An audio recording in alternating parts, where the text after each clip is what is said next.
From A Different House from the Last Book, the Reader's Digest compilation. This is a very large book on Vitalogy, I suppose. Look at the spine here. Vitalogy. It's illustrated. Professor Wood and Rudock.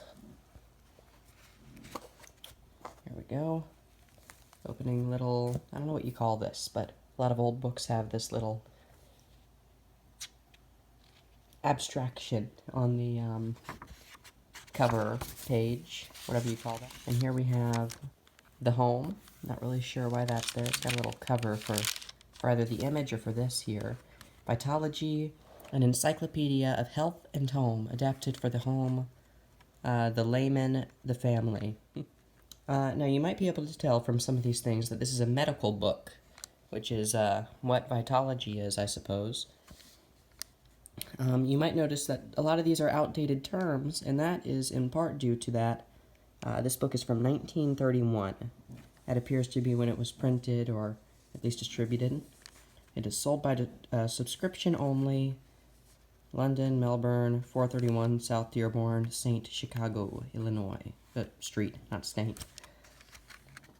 Here is the mannequin. It is a bit torn, this outer bit here. But it folds out. I'm going to set this here to the side. I think that's also... Oh, yeah.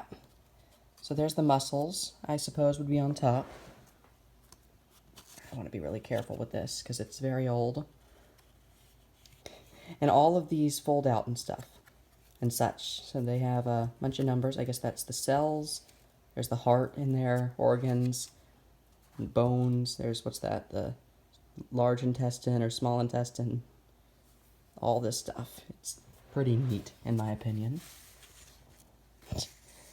And I'm not really sure what the numbers correspond to. I'm sure somewhere, maybe on the next page, it'll have labels for each of the numbers. Let's see. Oh, yeah, there we go. There's the numbers for each of the cutouts. And here's the head, right here. So we've got, what's this say? Cerebrum or brain proper. That's what's up here, brain proper. Cerebellum or little brain.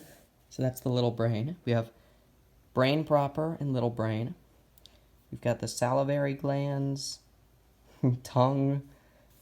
I don't know how much of this is accurate to what we know today. And then we can open it up.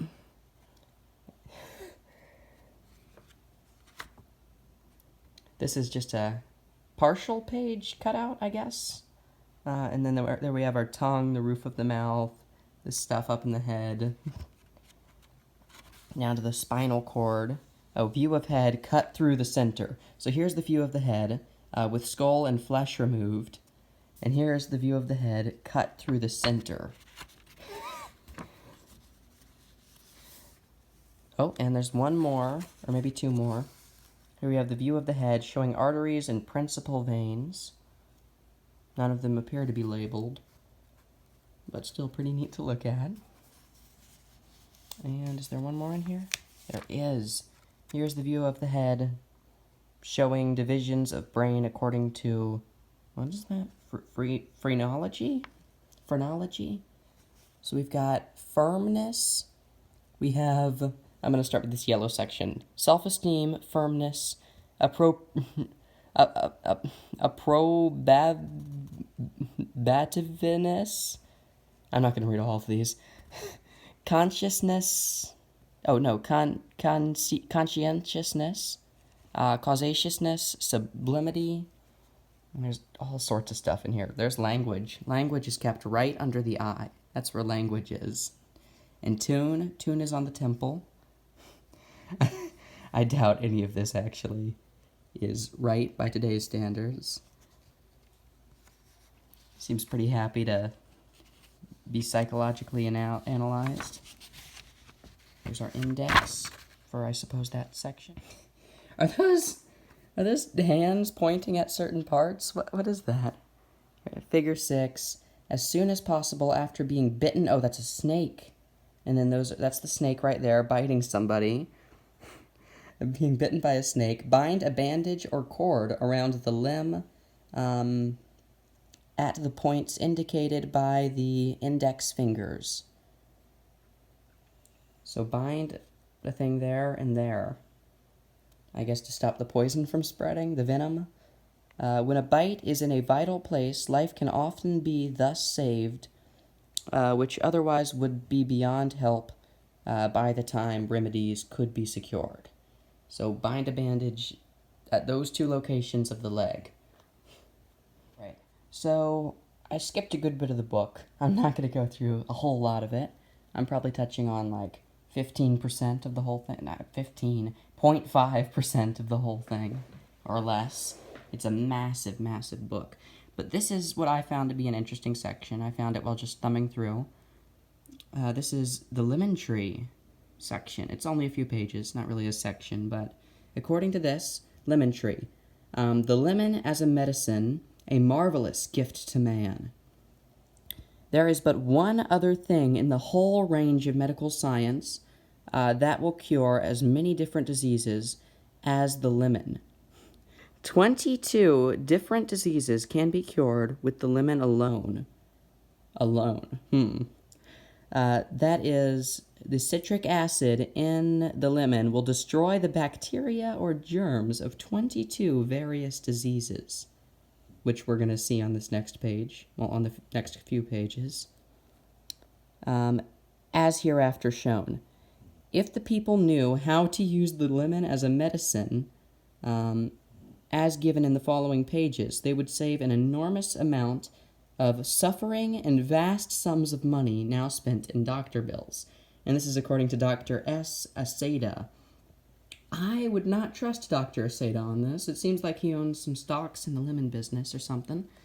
But let's read on about these ideas on lemon cures. So lemons can cure, of course, rheumatism.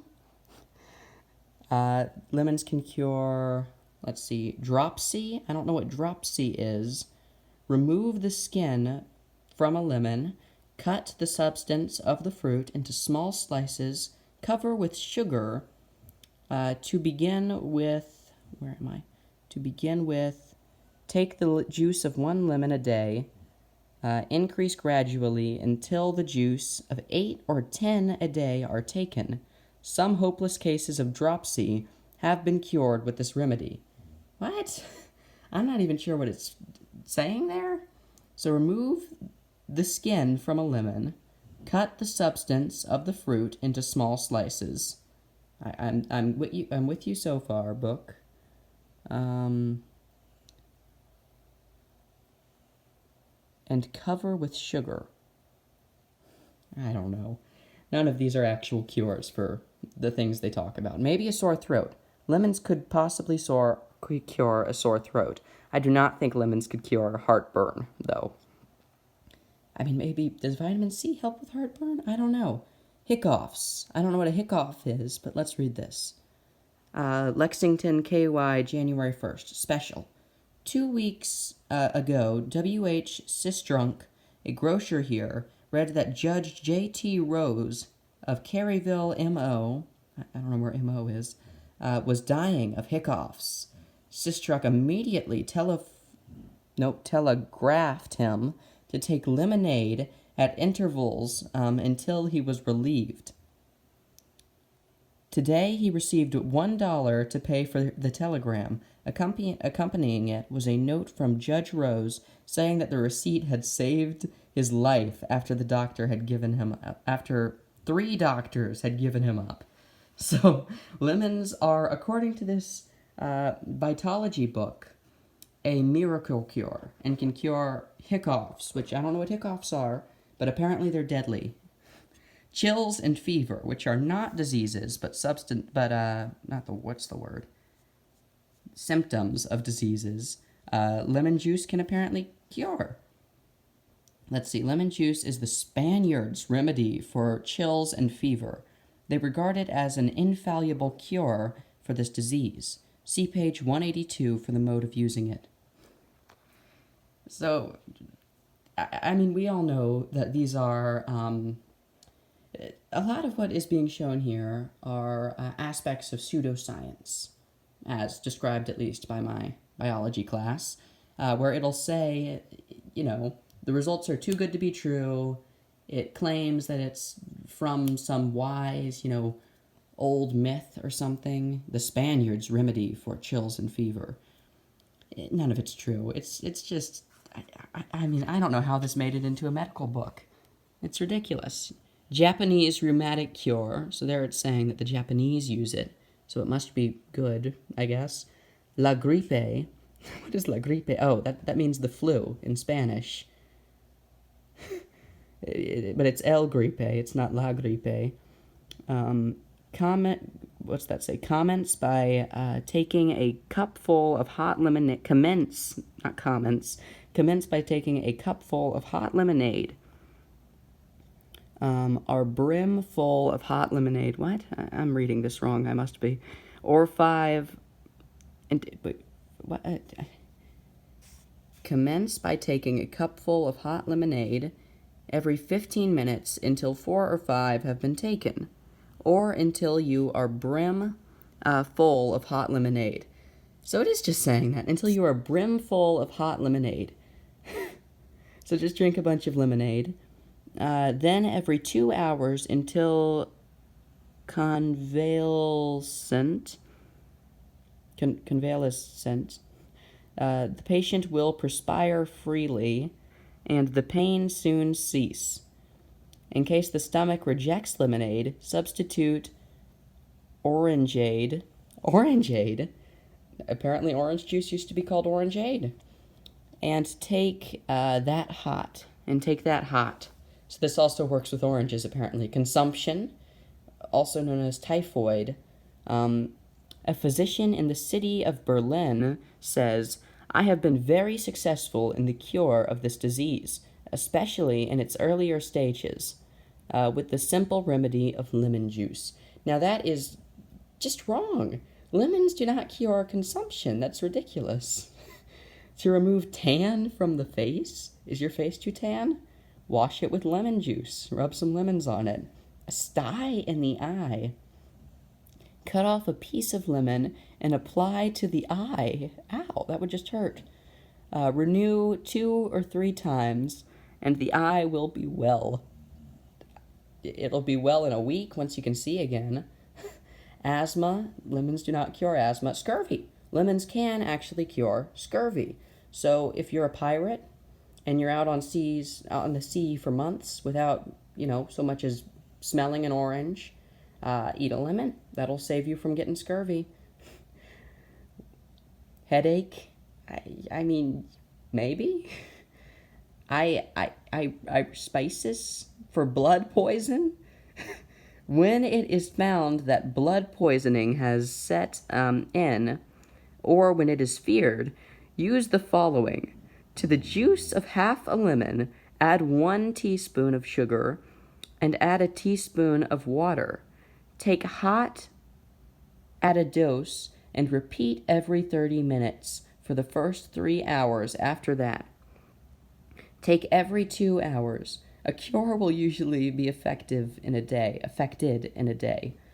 No, I don't know what blood poison is, but I know that drinking lemonade, I don't know why some of these just say drink lemonade and some of them say add lemon juice and sugar together. Maybe lemonade back then was just lemon juice? I'm not really sure, but yeah, that's not going to cure blood poison. I don't know what blood poison is, but I know that's not going to happen. For removing stains from the hands, I guess lemon juice could probably do that. Lemon as a good tooth wash, maybe. I don't think acid's good for your teeth, is it? Acidic stuff. Anti-fat and liver corrective. Juice of lemon taken in hot water on awakening in the morning is an excellent liver corrective. And for stout women is better than anti-fat medicine. I bet lemons are better for you than anti-fat medicine, because anti-fat medicine could not do anything good, I'm sure. That cannot be a good thing, anti-fat medicine. Rust stains? Well, that's true. Lemons would probably get rid of rust stains. Let's see, it just keeps going on. Sore throat, maybe sore throat. Toothache, I don't think lemons would help with a toothache. Speedy cure for colds, no. Corns, again. We already had corns. There it is. Corns, and then on the next page, corns. They're different, though. This one has cotton. Oh, whoa, no, never mind. This isn't lemons. This is kerosene oil. The stuff that was used in lamps back then, before electricity. So kerosene oil, flammable oil that you put in a lamp and light on fire, can cure a sore throat. A single treatment with kerosene oil will usually be sufficient to cure the worst case of sore throat. No, it won't. That's poison. You're drinking poison if you're drinking kerosene oil. Toothache, saturate cotton with kerosene and inject it into the tooth. How are you going to inject it into the tooth? These are supposed to be home remedies. Did they have syringes in the home back then? Or I don't know what that's talking about. But this is like half of making a Molotov cocktail, isn't it? And it's to cure a toothache. This is just corns. Again, saturate a piece of cotton cloth with kerosene oil. Apply the corn and keep the corn wet with it as much of the... This is oil. This is gasoline. It's not gasoline, but it's like gasoline. Membranous coop cured with kerosene oil and water. Ay. Poison vine, poison oak, poison ivy. Oil might do something there. Or it might not. I don't know. There's the rest of it that it can cure. Bruises. To remove dandruff, just put some kerosene oil in your hair. Oily scalp. Again, kerosene oil in your hair. Rheumatism. Snake bites. Bind cloth wet with kerosene to the wound. Neuralgia. What is neuralgia? For some forms of neuralgia, pure lard is a sovereign remedy. It is to be applied hot at the seat of the disease 3 times a day until cured. After each application, bind the affected parts with flannel. I don't know why it has to be flannel, but okay. Quincy. Lung disease, piles, asthma. Again, it's a pretty long description. So if you have asthma, just pause this right here and go buy some kerosene oil, and you'll be good. You'll know what to do. Here's one of these nice pictures that they have in a lot of old books. Just a good picture. No color to it. Coal oil. A panacea for many ills. Coal oil. And here it is again, saying the Russians use it. This is pseudoscience. This is not a good science book. Here's some figures. There's a guy with his chest highlighted with that square there. What's this? Sunstroke. A speedy cure for sunstroke. Kerosene oil and mustard. The Russians say is the best remedy they have found for the cure of sunstroke. I don't know what these Russians are talking about, but they don't seem to know their stuff. This is a book, by the way, that was published before, 1931. That's before World War II started, I think. That's 10 years before the U.S. entered the war. So we're still, we just left the Roaring 20s. I think Prohibition is still in effect in the States. Here we go. Lung disease. Russian cure for lung disease. Sorry, you can't drink alcohol, but you can drink kerosene oil. So are those your lungs? I don't think that might be where the lungs are. Here's a Russian cure for lung disease. Just any lung disease. I don't know what's circled there. Quincy. Kerosene oil is a speedy cure for quincy. See page 705 for correct method of use. I don't know what quincy is. Oh, never mind. His throat, it looks like, is circled there. So I guess apply kerosene oil there. Here you have to apply it to the lower stomach. This is for appendicitis or inflammation of the bowels. Those are not the same thing. Not the same thing at all. But I guess it works for both. Here we have how to cure cholera morbus. cholera. I don't even remember what cholera was, or cholera. I don't even remember how to pronounce it. There is no use in suffering the pangs of cholera morbus. The Russian method of using coal sill always cures it. Apply at points shown and cut. So, you know, there's a lot of inaccurate information that was supposedly for the home, the family, the layman in this book. Neat pictures to look at, though. I hope that some of these things weren't used whenever this was acquired. Found this book in the basement. Oh, some color stuff. Let's see here. In the basement of a house in Atlanta. Who's this guy? This is Dr. S. Asada, the lemon man. Look at him. He's so happy because he's so rich from all of his lemon investments. The following illustrations show our mode of effectively enduring many diseases without taking any drugs into the system. Dr. S. Asada. This is just ridiculous. Oh, well, here's a pineapple. That's a nice drawing of a pineapple, isn't it? This is the pineapple, or the Anasa sativa. The pineapple is a sort of complete medicine in itself. For derangements of the stomach, it has no equal. It is also used by physicians in sore throat, diphtheria,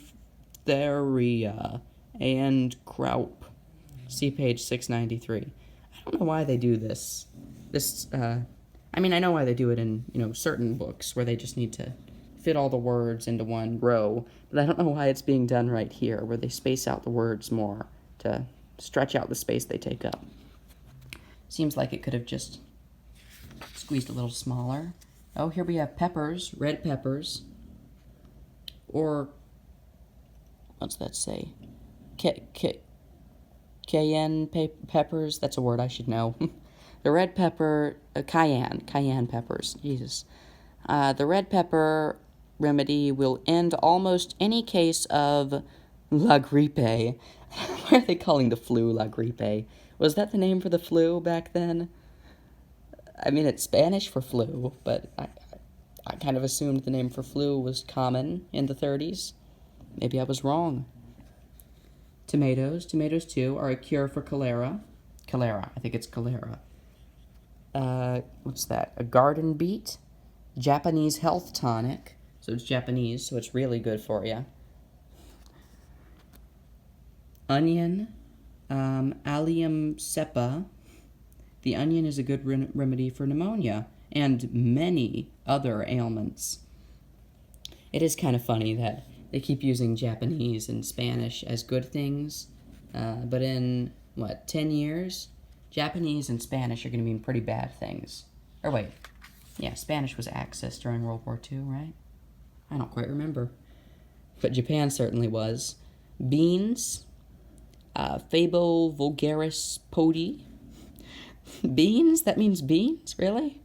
The pods of beans used for bladder trouble. The pods. So if you have bladder trouble, eat a bean pod. I don't know what type of bean that is. Maybe is that a green bean? Like a sugar snap pea or something? I can't really tell. Is that a coconut? Let's see. Oh no, that's a pumpkin. That's a strange looking pumpkin if I've seen one. Pumpkin. Or Cucurbita maximus. A safe, speedy, and effectual cure for tapeworms. In Japan, we always use this remedy, as it was never known to fail in expelling tapeworm.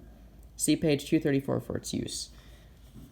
A cucumber, the pepino itself, or the cucumis, a salve, a salve made from cucumber will cure vesicular eruptions of the face and hands. See page 534.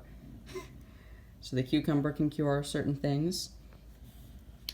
The radish remedy is one of the most reliable cure that have ever been found in Japan for Bright's disease of that kindness. I just like the illustrations. I mean, sure, it's terrible advice, but pretty good illustrations. Asparagus, used for the kidneys. These aren't photographs, by the way. They're drawn. At least I'm fairly certain they're drawn. Yeah, they're drawn. Spinach. I think that's spinach. Yeah, that's spinach. Strawberry. Those are raspberries. Raspberry valuable wash for sore and ulcers. The apple. Japanese fountain of eternal youth and beauty. Bark of apple tree is used for fever and ague. See page 949. The strawberry, that does something. I'm not going to read the rest of these. The poppy. I am going to read this one. A cure for ulcers, painful swellings, and inflammations. Aren't poppies, never mind. That's a photograph of carrots, I believe. Carrot Dauchius carota. The carrots will cure kidney complaint when all other means fail. Oh, this is another photograph of celery. Sovereign remedy for rheumatism. A lot of things cure rheumatism. This is a drawing of cranberries. Cranberry remedy for piles. Horseradish. A speedy remedy for the cure of hoarseness. Makes sense. Horseradish, hoarseness. What is that? Grapevine. Heard it through the grapevine that grapevines could cure dropsy. Still not sure what dropsy is, but grapevines can cure them. Death from dropsy is in our country is unknown. The disease need prove fatal if the grapevine remedy is used as directed on page 130, Dr. Asada. I guess this Dr. Asada spent a lot of time in Japan. The plantain. Ooh, I love plantains. I wonder if banana's going to be in here anywhere. The common garden plantain. Are garden plantains that common in Australia, England, or the United States, where it seems this was published the most? I don't think they are. Bills wholly unnecessary in case, of worms in children. So that'll cure worms in children. Mustard. Cure for dyspepsia and nervous headaches. Just eat some mustard. Straight mustard.